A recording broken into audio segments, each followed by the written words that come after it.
യേശു ക്രിസ്തു ഇന്നലെയും ഇന്നും എന്നും ഒരാൾ തന്നെയാണ്.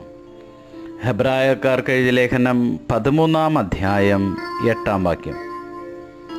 ക്രിസ്തുവിൽ എത്രയും അനുഗ്രഹിക്കപ്പെട്ടവരെ, എന്നും ഒരുവൻ തന്നെയായ യേശുവിൻ്റെ സാന്നിധ്യം വചനം ഓർമ്മപ്പെടുത്തുകയാണ്.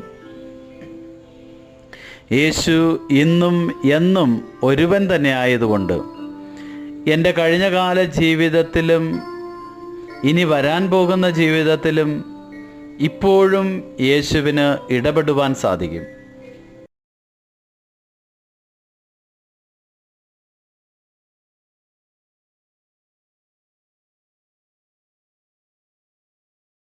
നഷ്ടപ്പെട്ടുപോയ അവസരങ്ങളിലും ഈശോയ്ക്ക് ഇടപെടുവാൻ സാധിക്കും. എൻ്റെ ഇന്നത്തെ ജീവിതത്തിൽ അവിടുന്ന് ഇടപെടുന്നുണ്ട്.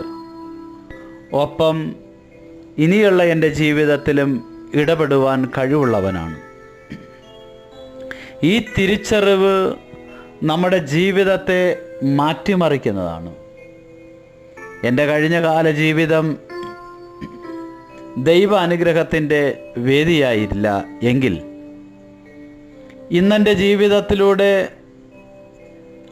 ആ വേദിയിലേക്ക് എന്നെ ക്ഷണിക്കുകയാണ്. ക്രിസ്തു മരിച്ച സമയം അവൻ പാതാളത്തിലിറങ്ങിയത് അന്നുവരെ മരിച്ചവരെയും അവനോടൊപ്പം ഉയർപ്പിച്ചു. അവനോടൊപ്പം ഇതാ അവൻ രക്ഷയുടെ അനുഭവത്തിലേക്ക് ഒരുക്കുകയാണ്, അവരെ സന്ദർശിച്ചുകൊണ്ട്. നമ്മുടെ ഈ ജീവിതത്തിൽ ഈ ഒരു അനുഭവത്തിലേക്ക് അവിടുന്ന് കടന്നു വരുന്നുണ്ട്.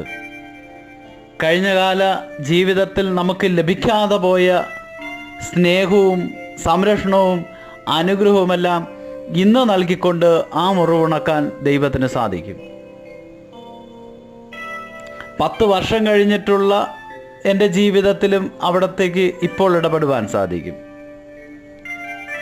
അതാണ് ക്രിസ്തു. എന്നും ഒരാൾ തന്നെയായ മാറ്റമില്ലാത്ത ഒരു ദൈവമാണ് നമ്മുടേത്. എങ്കിൽ ആ മാറ്റമില്ലാത്ത ദൈവത്തിൻ്റെ സാന്നിധ്യം നമ്മൾ അനുഭവിക്കുമ്പോൾ അവന് നന്ദി പറയുവാൻ നാം മടി കാണിക്കരുത്. മാറ്റമില്ലാത്ത ദൈവം എന്നും ഒരുവൻ തന്നെയാണ് എങ്കിൽ അവൻ്റെ സ്നേഹത്തിൽ എന്നും നിലനിൽക്കാൻ സാധിക്കട്ടെ. കഴിഞ്ഞ നാളുകളിൽ നാം ദൈവത്തെ സ്നേഹിച്ചില്ല എങ്കിൽ, ദൈവത്തിൽ നിന്ന് അകന്നു പോയിട്ടുണ്ട് എങ്കിൽ, ഇന്ന് സ്നേഹിച്ചുകൊണ്ട് എന്നും ഒരുവനായ ദൈവത്തെ നമുക്ക് ഉൾക്കൊള്ളാം. അതിനായി പ്രാർത്ഥിക്കാം ഈ പ്രഭാതത്തിൽ. കാരുണ്യവാനായ തമ്പുരാനെ, അങ്ങയുടെ സ്നേഹത്തിലായിരുന്നു കൊണ്ട് എന്നും ഒരുവൻ തന്നെയായ അങ്ങയുടെ കൃപ സ്വീകരിച്ചു ഞങ്ങളെ അനുഗ്രഹിക്കണമേ, അഭിഷേകം ചെയ്യണമേ. ആമേൻ.